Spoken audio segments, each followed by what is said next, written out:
अच्छा, चैप्टर का नाम है मेजरमेंट ऑफ नेशनल इनकम। ठीक है जी, तो जितना अभी तक आप पढ़ के आए हो अब उसको यूज करने का टाइम है, ध्यान से समझते जाना।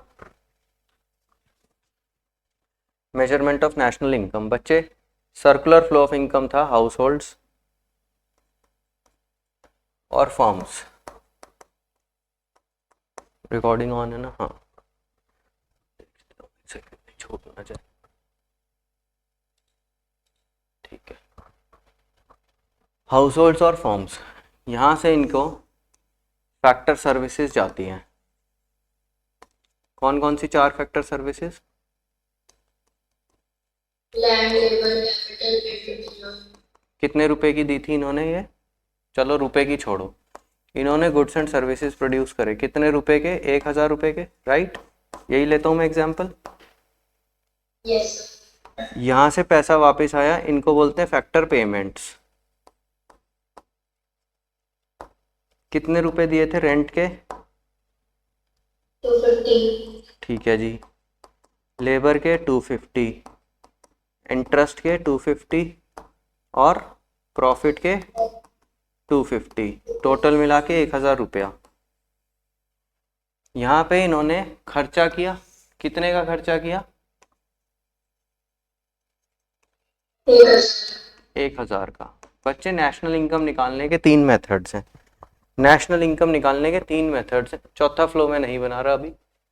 नेशनल इनकम निकालने के 3 मेथड्स हैं। पहला मेथड होता है value added method, value added method, और you can say production method. इसके 3-4 नाम और है, किताब में लिखे हुए हैं, मैं दिखा दूंगा, याद मुझे भी नहीं है, तुम्हें याद करने पड़ेंगे क्योंकि एमसीक्यू आ जाता है कि value added method is also known as, यानी कि नेशनल इनकम में किसके पॉइंट ऑफ व्यू से पूछ रहा हूँ?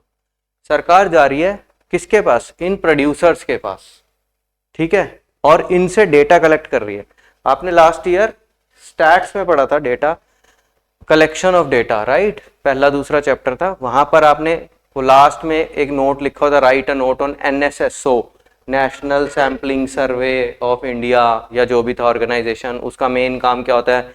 नेशनल इनकम कैलकुलेट करना, ये वो, राइट? याद है? ऐसा कुछ तो पढ़ा था, रट्टा मारा था, है ना? तो वो एनएसएसओ जो है वो इस सेक्टर के पास गई, इस सेक्टर के पास, और पूछा कि हमें नेशनल इनकम चाहिए, आप बता दो कि आपने कितने रुपए का सामान बनाया है। यही तो नेशनल इनकम है। अभी मैं बाकी कुछ नहीं डाल रहा इसमें, डेप्रेसिएशन, एनएफआईए, ये वो फलान, बिल्कुल सिंपलेस्ट मॉडल रखा हुआ है मैंने, कुछ भी नहीं है। आपको बताओ कितने की नेशनल इनकम है इस देश की? यहां से पूछा तो इन्होंने 1000 रुपए की नेशनल इनकम है। क्यों? क्योंकि इन्होंने कितने का सामान बनाया है? 1000 रुपए का सामान बनाया है, ठीक है। दोबारा इन्हीं के पास गई और इनसे पूछा कि बताओ कितने का सामान बनाया है, तो इन्होंने कहा हमारे पास रिकॉर्ड्स नहीं है, हम तो रखते नहीं कितने का सामान बनाया है। सरकार फंस गई। सरकार ने कहा ये बता दो कि कितने की लोगों को फैक्टर पेमेंट्स करी है, क्योंकि हमने तो 2 सेक्टर मॉडल सिंपलेस्ट पढ़ा है, जितने का बनाया होगा उतने की ही तो पेमेंट्स करी होंगी, राइट? तो ये वाला डेटा सरकार इनसे भी पूछ सकती है, और ये अगर मना कर दें तो सरकार इनसे भी पूछ सकती है कि बताओ तुम्हें कितनी फैक्टर इनकम आई है, राइट? फैक्टर पेमेंट भी पूछ सकती है और फैक्टर इनकम भी, दोनों एक ही बात के दो नाम है। दूसरा मेथड बोलते हैं, दूसरा मेथड का नाम होता है इनकम मेथड। इनकम मेथड, इसमें अगर वहां से डेटा ना मिले तो सरकार यहां से डेटा कलेक्ट कर लेती है कि बताओ कितने की फैक्टर इनकम हुई है, फैक्टर पेमेंट्स, और इनसे पूछेंगे तो फैक्टर इनकम्स, राइट? कितने की फैक्टर इनकम हुई है बताओ? 1000। तो यहां से डेटा निकल गया, ठीक है।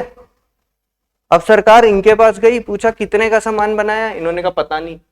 इन्होंने कहा कि कितने की पेमेंट हुई है, इन्होंने कहा पता नहीं। इनसे पूछा तुम्हें कितने की पेमेंट तुम्हें मिली है, इन्होंने कहा पता नहीं। सरकार ने यही सवाल किसी और तरह से पूछा, अच्छा ये बता दो तुमने कितने का खर्चा किया है, वो इन्हें पता है, 1000 का खर्चा किया है जी हमने, राइट? तो बताओ तीसरा मेथड का नाम क्या होगा? Expenditure method. कि कितने का खर्चा किया आपने, उसको बोलते हैं एक्सपेंडिचर मेथड। तो ये बोलते हैं हमने 1000 रुपए का खर्चा किया है। तो सरकार नेशनल इनकम का डेटा 3 तरीके से निकाल सकती है और तीनों तरीके से डेटा कैसा आएगा, सेम आएगा।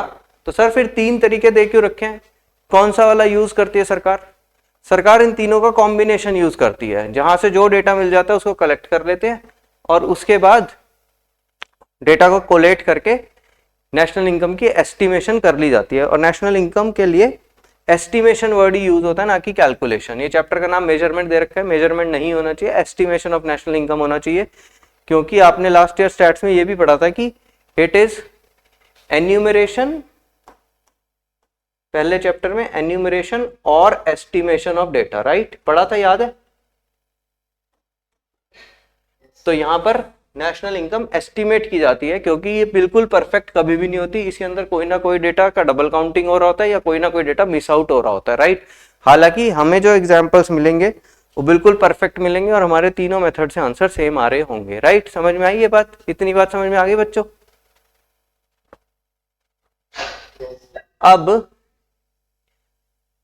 ये तो वही कहानी लिखी है जो मैंने बताई है, मैं थ्योरी बाद में ही कराता हूं, तुम लोगों को पता है, राइट। मैं तुम्हें सिर्फ उतनी थ्योरी कराऊंगा काम की जितनी अभी फिलहाल क्वेश्चंस करने के लिए काम किए, और जैसे ही तुम क्वेश्चंस करोगे वैसे ही तुम्हें सारी थ्योरी समझ में आ जाएगी। एक दिन में एक मेथड हो पाएगा, ज्यादा टाइम भी लग सकता है। वैल्यू एडेड मेथड पे आते हैं। वैल्यू एडेड मेथड अकाउंट्स में ही आपका ट्रेडिंग अकाउंट होता है, ठीक है जी। ये आपका ट्रेडिंग अकाउंट है, अकाउंट्स का। क्लियर है त्रिशी? Yes sir. इसको आप स्टॉक अकाउंट भी बोल सकते हो और इसको आप प्रोडक्शन का अकाउंट भी बोल सकते हो कि मैंने कितना सामान बनाया। इसमें आता क्या क्या था? ओएस आता था, opening stock, right, plus purchases आती थी, नई परचेजेस। यहां पर परचेजेस में डोमेस्टिक परचेजेस भी हो सकती हैं और क्या बाहर से खरीदी हुई परचेजेस, उनको क्या बोलते हैं? क्या बोलते हैं जब आप बाहर से कुछ खरीदते हो? तो देश के बाहर से जब कुछ खरीदते हैं तो उसको क्या बोलते हैं? क्या किया है आपने? Imports, right. ठीक है बेटा? Yes sir. प्लस इसके अंदर एक्सपेंसेस भी हो सकते हैं, और मैं सारे एक्सपेंसेस की बात कर रहा हूं, डायरेक्ट भी और इनडायरेक्ट भी, सिर्फ डेप्रिसिएशन की बात नहीं कर रहा। Direct, indirect, except depreciation. Note करना चाहे तो नोट कर लो, जरूरत पड़ेगी नहीं, ठीक है। ये सारा मेरा बना मिला करके क्या बनेगा? कॉस्ट ऑफ गुड्स, आगे available. Perfect, cost of goods available for sale, cost of goods available for sale. ये ना जो मैं समझा रहा हूं तुमको, मैं अपनी कोई तारीफ नहीं कर रहा, ये कोई टीचर नहीं समझा सकता, क्योंकि कोई टीचर अकाउंट्स नहीं पढ़ाता, राइट। सीखोगे, ये तुम्हें 11वीं का अकाउंट्स अच्छे से आना चाहिए इसके लिए। ये बताओ, ये सामान यहां 3 तरीके से पड़ा हो सकता है, वो 3 तरीके क्या हैं? ये जो बना हुआ सामान है यहाँ 3 तरीके से हो सकता है। पहला क्या है? या तो ये सामान क्लोजिंग स्टॉक में पड़ा होगा अगर बिका नहीं होगा तो, और अगर बिक गया होगा तो सेल्स में पड़ा होगा। यहां पर पिछले साल आप परचेजेस में से कुछ लेस करते थे, क्या चीज होती थी वो जो लेस करते थे? 3-4 आइटम्स। एक तो परचेज रिटर्न, और परचेज में से गुड्स लॉस्ट, और मेन एक चीज और करते थे, goods lost due to fire, goods charity, sample, और एक और चीज भी करते थे, goods taken by the proprietor for personal use. यानी कि अगर जो भी ये दुकान है वो इस सामान को जो बनाया है या तो बेच देगा, या क्लोजिंग स्टॉक में पड़ा होगा, या फिर सेल्फ कंजम्पशन के लिए यूज कर लेगा। कोई चीज घर पे भी तो ला सकता है अपने। मान लो ये किसान है, तो इसने जो वीट बनाई है वो या तो बेच देगा, या क्लोजिंग स्टॉक में पड़ी होगी, या खुद भी घर पे भी ले जा रहा होगा, राइट। लेकिन इकोनॉमी में सामान तो बना है ना, इकोनॉमी में सामान तो बना है, राइट? Yes, sir. और ये सारा का सारा क्या है, फाइनल गुड है कि नहीं है? ये सारा फाइनल गुड है कि नहीं है? सेल्स आपने पढ़ लिया, जो भी सेल हो गया सामान, वो किसी ना किसी ने तो यूज किया होगा, या तो हाउस होल्ड्स ने किया होगा या फर्म्स ने किया होगा, राइट? Yeah. तो ये क्या है, ये फाइनल गुड है। क्लोजिंग स्टॉक आपको पता ही है फाइनल गुड होता है, राइट? और जो सेल्फ कंजम्पशन के लिए लाया है वो भी क्या है, फाइनल गुड है, राइट? ठीक है समर्थ? Yes, sir. अच्छा, ये वाला सामान किस वैल्यू पे आ रहा होगा, ये वाला सामान किस वैल्यू पे आ रहा होगा? Unit into market price, unit into market price, number of unit sold into market price, ठीक है ना? ठीक है त्रिशी? Yes, sir. ये वाला सामान ड्राइंग्स जो आप लेस करते थे वो किस पे करते थे, सेल प्राइस पे या कॉस्ट प्राइस पे? यहां से जो परचेजेस में से लेस करते थे, Correct. कॉस्ट प्राइस पे। लेकिन यहां पर हम मार्केट वैल्यू पे इसकी वैल्यू लगाएंगे, क्योंकि हमें इंप्यूटेड वैल्यू चाहिए। ऐसा नहीं हो सकता ना कि मेरे से कोई पूछे कितने का सामान प्रोड्यूस हुआ है, तो मैं कोई चीज तो एमपी पे लूं, कोई चीज सीपी पे लूं, या अकाउंट्स तो है नहीं, इकोनॉमिक्स है, लॉजिक समझो बात का। तो मुझे क्या करना पड़ेगा, जो सेल्फ कंजम्पशन की चीज है उसकी मार्केट वैल्यू कैलकुलेट करनी पड़ेगी, क्योंकि मैं ये एज्यूम करूंगा कि ये बिक जाता तो कितने का बिकता, राइट? सिमिलरली क्लोजिंग स्टॉक किस चीज पे आता है हमेशा, कॉस्ट और market price, which ever is lower. लेकिन क्योंकि ये इकोनॉमिक्स है, मेरे को बाकी चीजों के साथ पैरिटी रखनी है, तो मैं क्लोजिंग स्टॉक किस चीज पे वैल्यू करने वाला हूं यहां पर, मार्केट प्राइस। ठीक है, तो ये मेरा 1000 रुपए का सामान बना है, ये मेरा 1000 रुपए का सामान बना है, यही मेरे को नेशनल इनकम है अभी फिलहाल, जो मैंने आपको बताया था शुरू में कि फर्म से पूछा तुमने क्या बनाया है, तो उन्होंने कहा देखो भाई हमने जो भी बनाया है वो या तो बिक गया है, या सेल्फ कंजम्पशन के लिए हम घर ले गए, या फिर क्लोजिंग स्टॉक पे पड़ा हुआ है। हमने कहा भाई सबकी मार्केट वैल्यू बता दो, ये सोच के कि सब बिक गया है, तो इनकम निकल जाएगी, नेशनल इनकम। कोई डाउट है इस बात में बच्चों, कहानी में, स्टोरी में कोई डाउट है? नहीं सर। समर्थ बच्चे? ठीक है जी। तो कॉन्सेप्ट ऑफ वैल्यू एडिड में यहां पर जो लिखा हुआ है वो है कि वैल्यू एडिड क्या होती है। वैल्यू एडिड क्या होती है?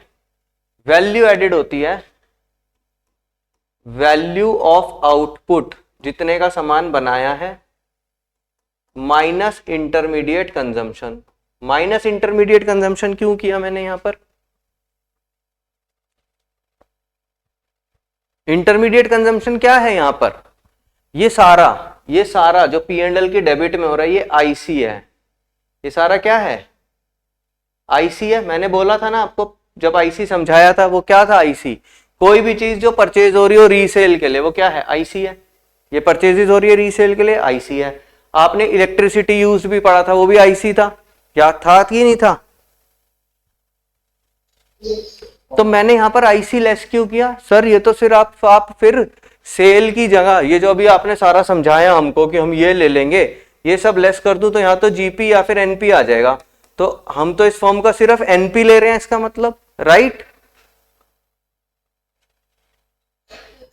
तो मैंने तो क्या बोला, लेकिन मैंने बोला कि हमने से पूछा तूने कितने का सामान बनाया है, तो मैंने पहले आपके दिमाग में फिट करा भाई ये बनाया है, और फिर आप कह रहे हो कि सर इसमें से ये लेस कर दो, तो मैं तो सिर्फ एनपी पे आ गया। बताओ मैंने आईसी क्यों लेस किया यहां से? त्रिशी? सर क्योंकि वो तो यूज हो गया ना प्रोडक्शन, बिल्कुल सही कह रही है, लेकिन मैं इसी बात को किसी और तरीके से रखता हूं। हम माइक्रो इकोनॉमिक्स पढ़ रहे हैं कि मैक्रो इकोनॉमिक्स? मैक्रो। और जितना भी आपने आईसी यूज किया है वो किसी और फर्म ने तो बनाया होगा कि नहीं बनाया होगा? ये जो परचेजेस आप कर रहे हो किसी और ने भी तो बनाई होंगी ना, फर्म ने। तो क्या फर्म डेटा लेने उसके पास नहीं गई होगी सरकार कि तुमने क्या बनाया है? मान ले तू फर्म बी है, तू फर्म बी है और तूने ये सारा सामान बेचा 1000 रुपए में और 800 रुपए की तूने परचेजेस करी थी, तो भाई तेरा डेटा फर्म ने ले लिया, सरकार ने ले लिया 1000, और उससे भी डेटा ले लिया जिसने तेरे को 800 का सामान बेचा था, उसने भी बोला जी मैंने तो 800 की सेल करी है, तो कितने का हो गया टोटल सामान? 1800 1800। जबकि सच्चाई क्या है?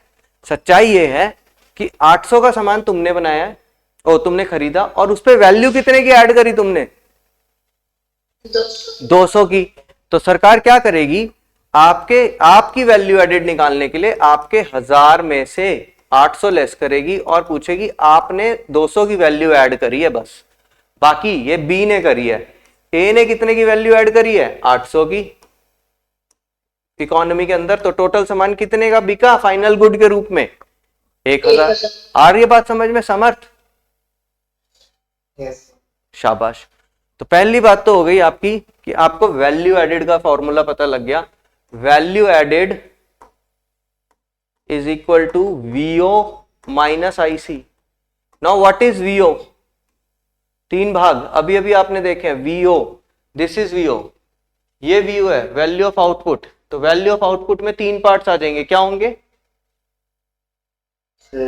Sales, Closing stock or traders. Self consumption और क्लोजिंग स्टॉक। इसको सिंपल भाषा में सिर्फ क्लोजिंग स्टॉक नहीं बोलते, इसको बोलते हैं closing stock minus opening stock. Closing stock minus opening stock यानी कि change in stock. Change in stock आपको क्या लेना है यहां पर?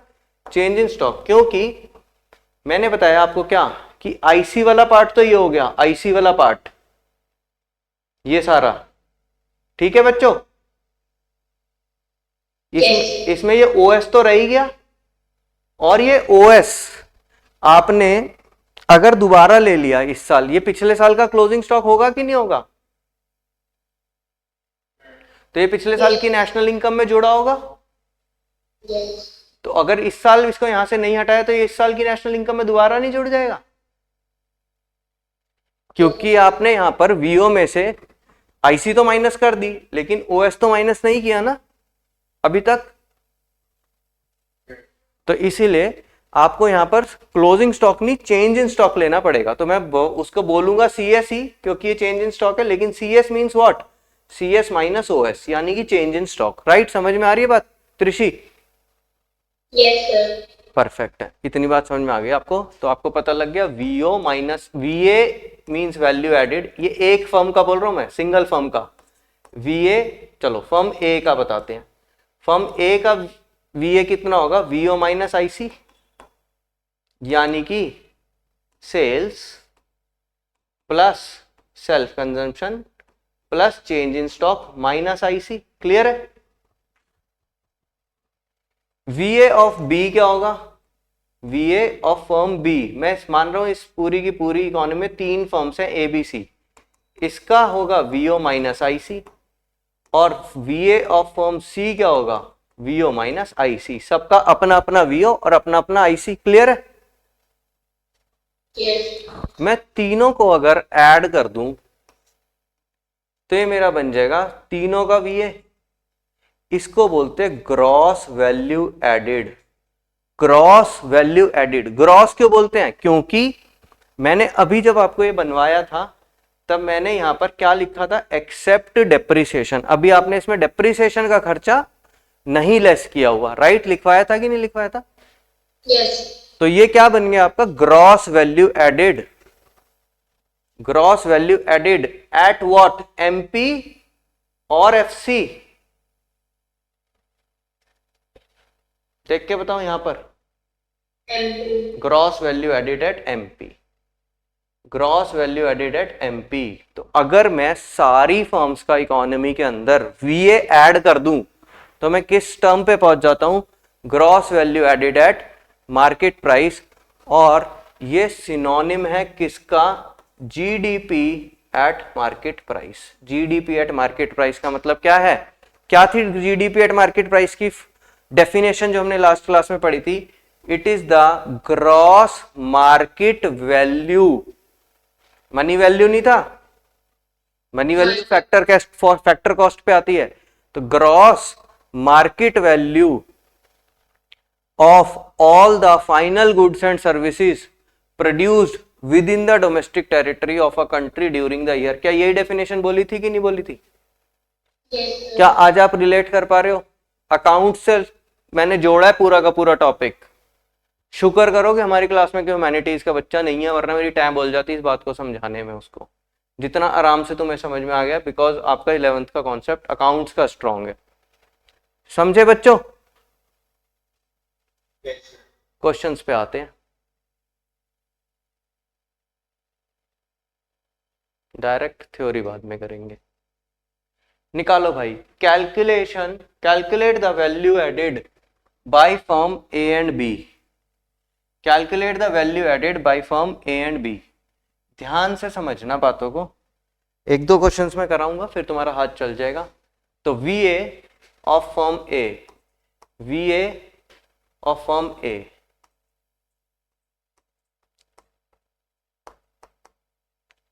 फॉर्मूला लिख लो भाई, वीओ माइनस आईसी, और वीओ का मतलब हो गया सेल्स, प्लस सेल्स कौन सी, सिर्फ डोमेस्टिक सेल्स या एक्सपोर्ट्स भी आएगा इसके अंदर?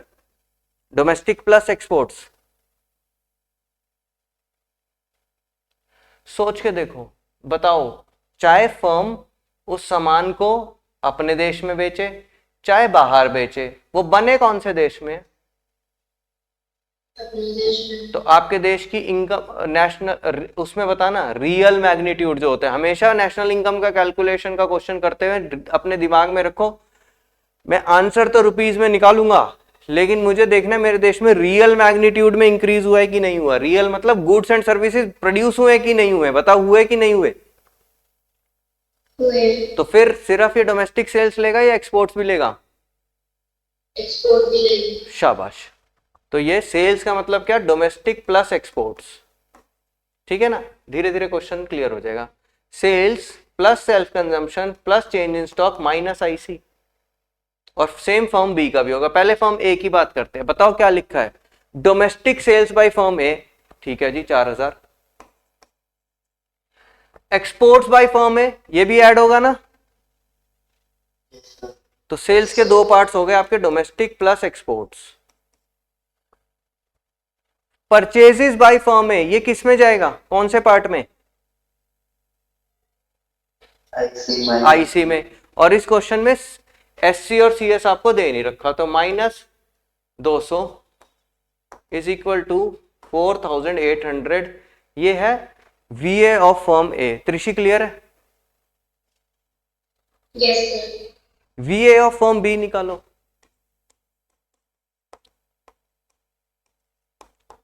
वीओ माइनस आईसी यानी कि sales plus SC plus CS minus IC. Sales कितनी है? Sales by firm B 2940. 2940। बच्चे अब एक बात समझना जरा, सेल्स एक ब्रॉडर टर्म है, सेल्स एक ब्रॉडर टर्म है, और नैरो टर्म कौन कौन सी दो टर्म्स है narrow terms Trishi? Export. Exports और डोमेस्टिक सेल्स, ये दो नैरो टर्म्स हैं। सेल्स एक ब्रॉडर टर्म है। तो अगर किसी क्वेश्चन में आपको सेल्स दे दी और नीचे फिर दे रहा है एक्सपोर्ट्स, तो उस केस में आप एक्सपोर्ट्स को इंक्लूड नहीं करोगे, क्योंकि आपको ऊपर ही सेल्स दे दी ना। यस। तो अभी क्वेश्चन आएगा, ध्यान से देखेंगे। तो फिलहाल तो ये सेल्स है, और इसकी परचेजेस भी दे रखी है आपको 1300 रुपए, तो ये हो गया 1640 आई थिंक, राइट? तो ये करोड़ में आ जाएगा आंसर। 4800 और 1640 करोड़ इज योर आंसर। आपको फर्म ए और फर्म बी की वैल्यू एडेड निकालनी थी। क्लियर है समर्थ? Yes, sir. त्रिशी क्लियर है बेटा? Yes sir. नेक्स्ट आपको क्या क्या निकालना है? Calculate value added by firm A and firm B. Okay जी। जीडीपी एट मार्केट प्राइस यानी कि GVA at market price, gross value added यानी कि ए और बी का निकाल के ऐड कर देंगे, और उसके बाद एनडीपी एट फैक्टर कॉस्ट भी निकालनी है, right? NDP at factor cost भी निकालनी है। सबसे पहले आपको वैल्यू एडेड निकालनी है। जरा वैल्यू एडेड पे चलते हैं, देखते हैं।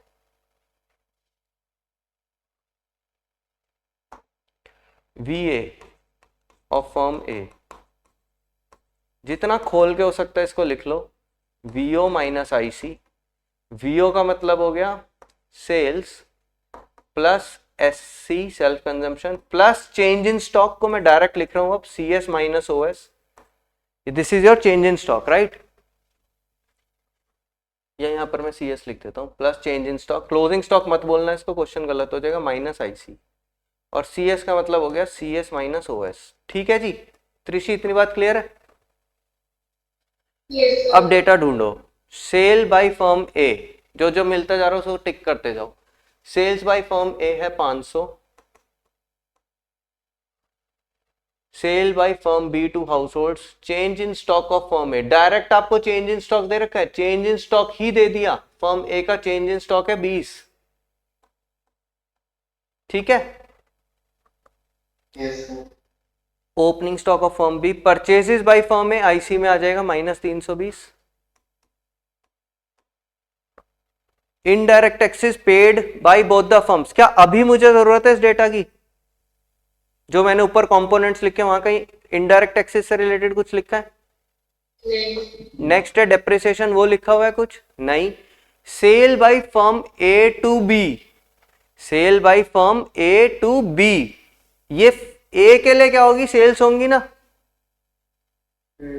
और बी के लिए क्या होगी? ये IC. IC कितनी है? 200। तो क्या इस 500 में ये 200 ऐड कर दूं मैं?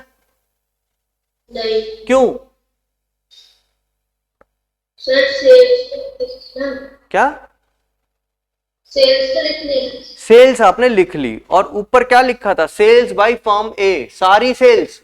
अब ये बाद में अगर सेल टू फर्म ए और बी दे रहा है तो ये आपको कंफ्यूज कर रहा है, और इसमें क्या हो जाएगी? आपकी डबल काउंटिंग हो जाएगी, क्योंकि ऊपर आपको ब्रॉडर टर्म दे रखी है सेल्स।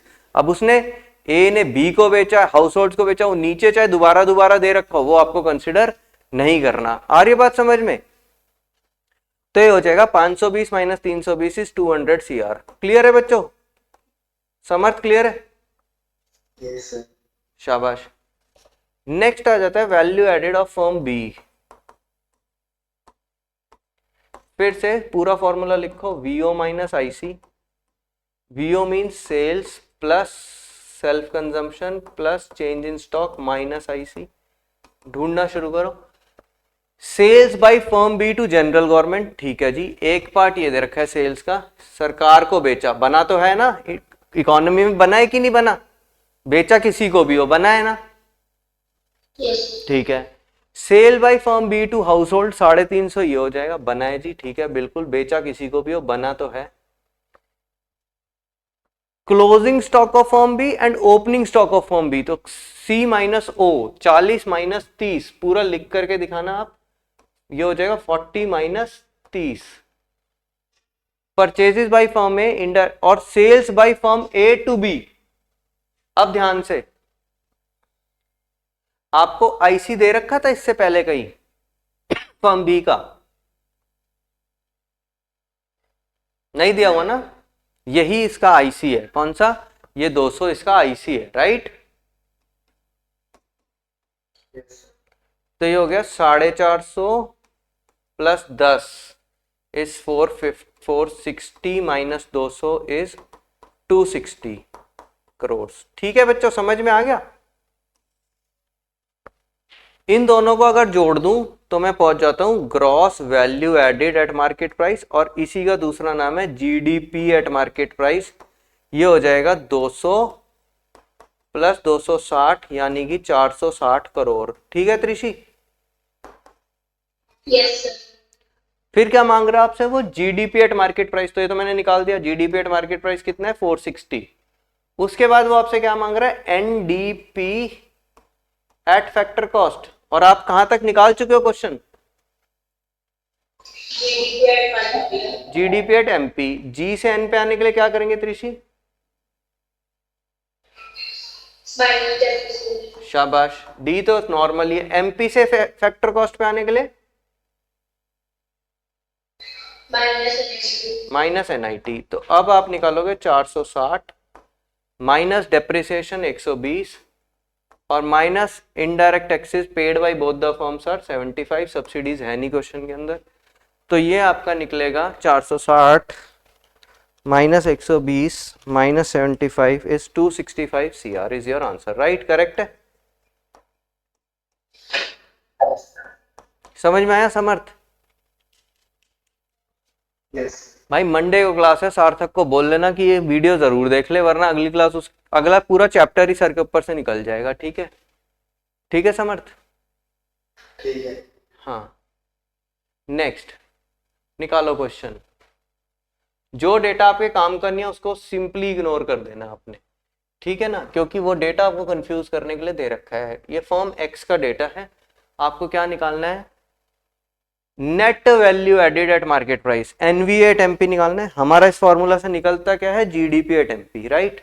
तो पहले जरा वैल्यू एडेड निकाल लेते हैं। फर्म ए की वैल्यू एडेड का फॉर्मूला है वीओ माइनस आईसी, और वीओ को खोल के लिखो sales plus self consumption plus change in stock minus IC, और चेंज इन स्टॉक का मतलब सीएस माइनस ओएस। जितना लिखोगे उतनी प्रैक्टिस होगी।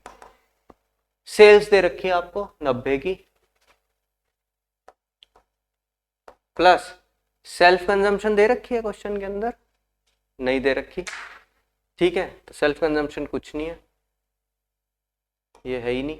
चेंज इन स्टॉक कितना है बच्चे, क्लोजिंग माइनस ओपनिंग, 25 माइनस 15 10, और आईसी देखो जरा क्या लिखा हुआ है, दो टर्म्स लिखी हुई है, आईसी लिखा हुआ है और परचेज ऑफ रॉ मटेरियल्स लिखा हुआ है। तो क्या दोनों ले लूं, या सिर्फ परचेज लूं, या सिर्फ आईसी लूं? सिर्फ आईसी, जो दिया हुआ है वो, जो चाहिए वो आपको साफ साफ दे रखा है ना। तो आईसी तो ब्रॉडर टर्म हो गई, और ब्रॉडर टर्म में ये सिर्फ और सिर्फ कंफ्यूज करने के लिए दे रखा है, क्योंकि 40 के अंदर 15 इंक्लूडेड है, ठीक है ना। Yes. तो आपको आईसी लेनी है, कितनी हो गई आपकी आईसी, 40, 90 और 10 100 में से ये 60। रेंट मेरे किसी काम का ही नहीं है, रेंट भी आईसी है, रेंट भी तो आईसी है। इंटरमीडिएट कंजम्पशन नहीं, रेंट आईसी नहीं है। देखेंगे रेंट क्या है, आगे चल के देखेंगे रेंट क्या है। फिलहाल रेंट मेरे किसी काम का नहीं है इस डेटा में, ठीक है, क्योंकि मुझे आईसी दे रखा था।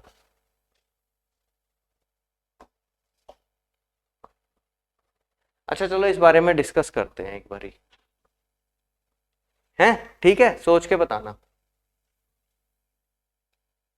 मान लो मुझे यहाँ पर ये नहीं दे रखा, ठीक है त्रिशी। Yes, sir. अब अगर मैं ट्रेडिंग अकाउंट बनाऊं या अपना ट्रेडिंग एंड पी&एल का कॉम्बिनेशन बनाऊं, तो आपने वीओ तो निकाल ली, अब यहां से मुझे आईसी निकालनी है। देखो बिल्कुल एग्जैक्टली अकाउंट्स जैसा भी नहीं है, मैंने जितना अकाउंट्स यूज करा है उतना मैंने सोच के करा है, जितना आपके दिमाग में फिट हो जाए, लेकिन आपको बारीकी से समझना पड़ेगा। अब यहां पर आपने दो चीजें ली, परचेजेस ले ली, राइट, और आपने कहा था सर डेप्रिसिएशन को छोड़ के सारे खर्चे ले लो, बोला था मैंने। Yes. तो रेंट भी आपका खर्चा है, ठीक है ना, रेंट भी तो आपका खर्चा है, ये भी ले लिया मैंने, ठीक है ना। तो क्या रेंट भी आईसी हो गया, बोलो, हो गया। अब जरा एक बात सोच के बताना, ये परचेजेस जो हैं ये सेक्टर हैं आपके, हाउस होल्ड्स और फर्म्स। यहां पर ये फर्म ए है और यहां पर ये फर्म बी है, ठीक है ना। ये जो परचेजेस करी है इस फर्म ए ने, ये इस फर्म बी से करी है ना बेटा, ठीक है त्रिशी। Yes, sir. तो ये तो आईसी का पार्ट हो गया, क्यों, क्योंकि अगर मैंने ये डेटा फर्म बी ने भी दिया होगा ना, ये डेटा फर्म बी ने भी दिया होगा, अगर मैं यहां पर जोड़ लूं तो डबल काउंटिंग हो जाएगी, ठीक है। लेकिन अगर कुछ ना दिया हुआ हो, कुछ ना दिया हुआ, जितना अभी तक आपने पढ़ा है, फालतू का दिमाग बेवकूफों वाला ना लगाओ, तो बताओ रेंट किधर से किधर फ्लो करता है, rent with in this sector रहता है या सेक्टर फ्लो कर जाता है, बोलो। रेंट सेक्टर बदलता है कि नहीं बदलता, बदलता है।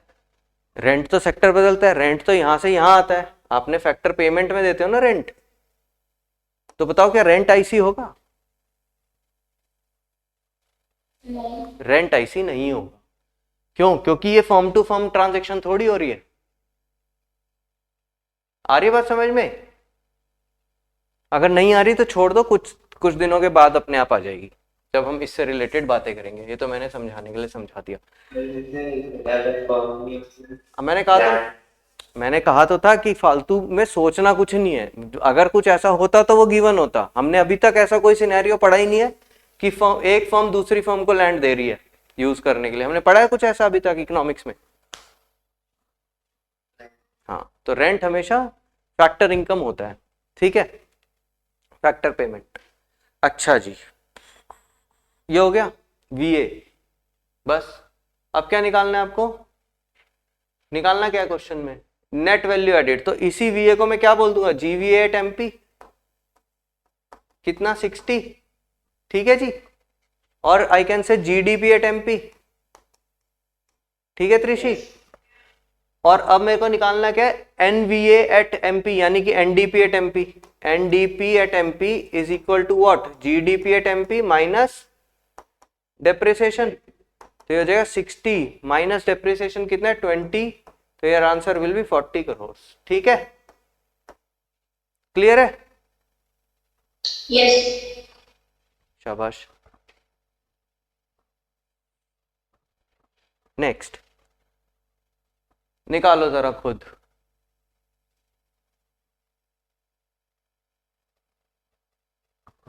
क्या निकालना क्या है? जीवीए एट फैक्टर कॉस्ट, यानी जीडीपी एट फैक्टर कॉस्ट निकालनी है आपको। GDP at factor cost, formula लिखो।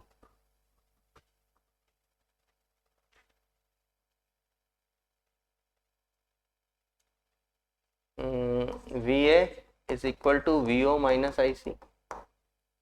VO means sales plus what? Self consumption plus change in stock minus IC. Sales कितनी दे रखी है क्वेश्चन में? 500। सेल्फ कंजम्पशन कितनी दे रखी है? नहीं दे रखी। Change in stock, closing minus opening, कितना होगा क्लोजिंग माइनस ओपनिंग? -10। और माइनस आईसी आपको दे रखी है कितनी? परचेज ऑफ इंटरमीडिएट प्रोडक्ट्स, कितना? -300। तो ये हो गया 500 माइनस 310 इज 290, नहीं 500 minus 310 is 190, right? 190। Purchase of machinery का क्या करेंगे?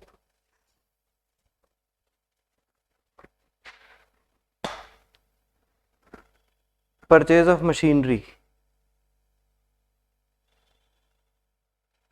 ये आईसी में आएगी क्या?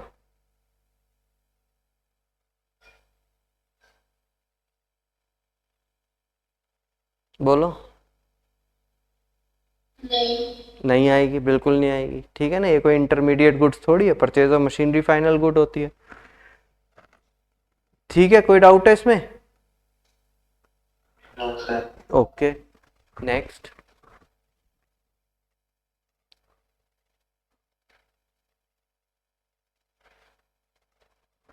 बोलो भाई, निकालो क्वेश्चन कितना है आंसर। डोमेस्टिक सेल्स दे रखी है, चेंज इन स्टॉक दे रखा है, एक्सपोर्ट्स भी दे रखे हैं अलग से। तो बताओ यहां पर दोनों चीजें आएंगी कि एक ही आएगा सिर्फ? डोमेस्टिक और एक्सपोर्ट्स दोनों आएंगे कि सिर्फ एक चीज आएगी? दोनों आएंगी, शाबाश, निकालो।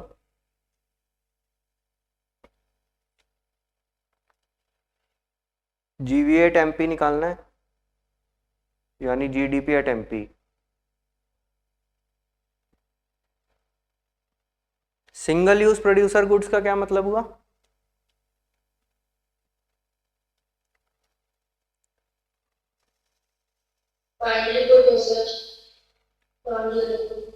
सिंगल यूज प्रोड्यूसर गुड,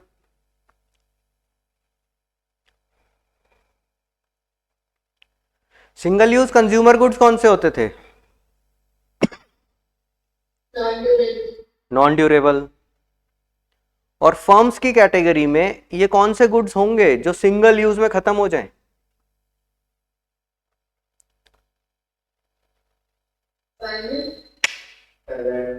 क्या? जो एक ही यूज में खत्म हो जाएं फर्म्स के केस में? इंटरमीडिएट गुड्स का दूसरा नाम क्या है? सिंगल यूज प्रोड्यूसर गुड्स, जो कि प्रोडक्शन प्रोसेस में अपनी Existence. यस, समझ में आया समर्थ? Yes sir. तो ये आईसी दे रखी है आपको क्वेश्चन में, सिंगल यूज प्रोड्यूसर गुड्स। तो अलग अलग चीज नाम बदल बदल के आते हैं चीजें, तो आपको समझना पड़ेगा, डीप स्टडी। सीबीएसई का क्वेश्चन है ये। जिस बच्चे को पता ही नहीं होगा सिंगल यूज प्रोड्यूसर गुड्स क्या होते हैं, वो तो मर जाएगा। वो कहेगा सर क्वेश्चन में आईसी नहीं दे रखी थी। कितना आया आंसर? जीवीए निकालना है तो डेप्रिसिएशन मेरे काम की है नहीं। कितना है बच्चों आंसर? 80 लाख। 80 लाख। क्लियर है? आ गया त्रिशी? शाबाश। अब नेक्स्ट क्वेश्चन देखो, क्वेश्चंस कराऊंगा मैं सीधा, तुम्हें काम की बात बता दिया, इसके बाद तो थ्योरी पढ़ने वाली रह जाएगी।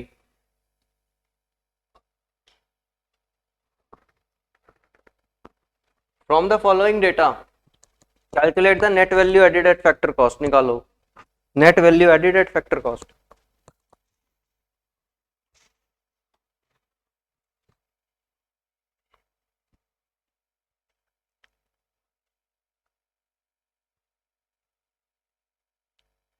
Subsidy, sales, depreciation, exports, closing stock, opening stock, IP, purchase of machinery for own use, import of raw material. Import of raw material आपको इंटरमीडिएट परचेजेस पूरी दे रखी हैं, अलग से नहीं दे रखी डोमेस्टिक परचेजेस। तो इंपोर्ट्स को लोगे कि नहीं लोगे? नहीं लेंगे।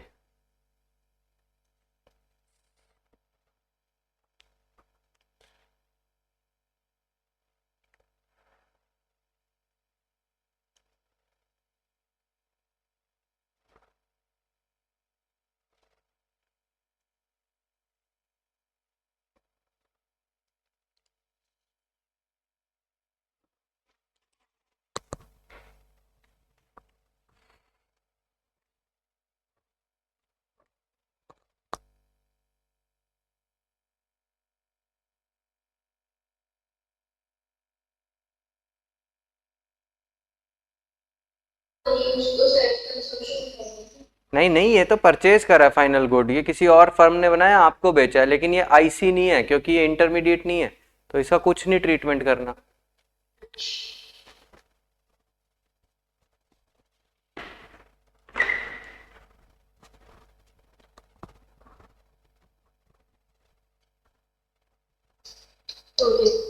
कितना आया आंसर? 270। समर्थ सही है आंसर? वैलिडेट करो, मैं तो कैलकुलेट नहीं कर रहा। समर्थ यस सर। 270 है? 240 है। 240 आ रहा है। बोलो क्या क्या किया है Samarth? Sales at sale 800। 800 IC, और फिर चेंज इन स्टॉक कितना लिया? -30। -30 है त्रिशी? -30 है, ठीक है। माइनस आईपी कितना है? 500। तो ये कितना हो गया? 800 में से 500 गए, कितने बचे? 300। 270। 270 है ना त्रिशी तेरा आंसर? क्वेश्चन तो पढ़, क्या निकालना है? Net value added at factor cost, gross नहीं, नेट निकालनी है। तो नेट में क्या और लेस करना है तेरे को? डेप्रिसिएशन लेस करना है ना, भूल क्यों गए? 30, तो 240 आएगा, राइट त्रिशी? नेक्स्ट। और जैसे इसमें 10 भी होता है तो 90 आता। हाँ बेटा, फैक्टर कॉस्ट है क्या क्वेश्चन में? हाँ फैक्टर कॉस्ट है ना, हमें फैक्टर कॉस्ट दे ही नहीं रखा, तो एमपी और एफसी सेम हो जाएगा, राइट बेटा? ठीक है, नेक्स्ट क्वेश्चन ये निकालो। क्या क्या दे रखा है आपको? सेल्स दे रखा है, अनसोल्ड स्टॉक, क्या मांग रहा है? Net value added at factor cost.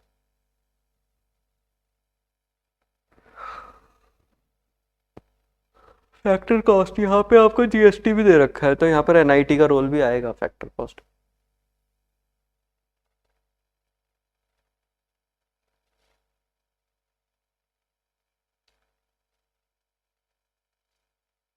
मैंने कहा था ना सेकंड चैप्टर ढंग से करना, सारे ही चैप्टर्स ढंग से करने होते हैं। कोई भी चीज़ आपको शुरू में हो सकता है लग रहा हो ये क्या बेकार की चीज़ है, अगर वो नहीं किया होता ढंग से तो ये क्वेश्चन समझ थोड़ी आते हैं। कैपिटल गुड्स, इंटरमीडिएट गुड्स, ये वो। क्यों त्रिशी? Yes, sir. रिवाइज करना शुरू कर दो, टेस्ट की डेट डाल दूंगा मैं यूनिट 1 की।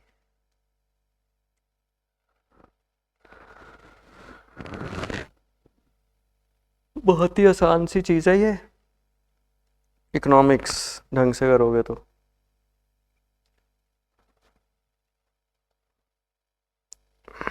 टाइम क्या हो गया यार?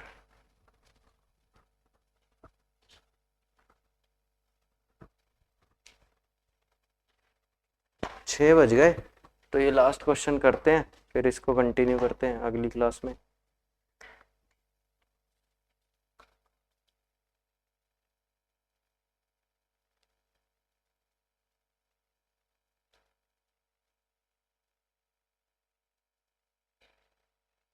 सर इसमें माइनस जीएसटी भी तो करेगी। हाँ, नेट में जाना है ना तेरे को, तो नेट में माइनस इनडायरेक्ट टैक्सेस करेगी ना, माइनस एनआईटी।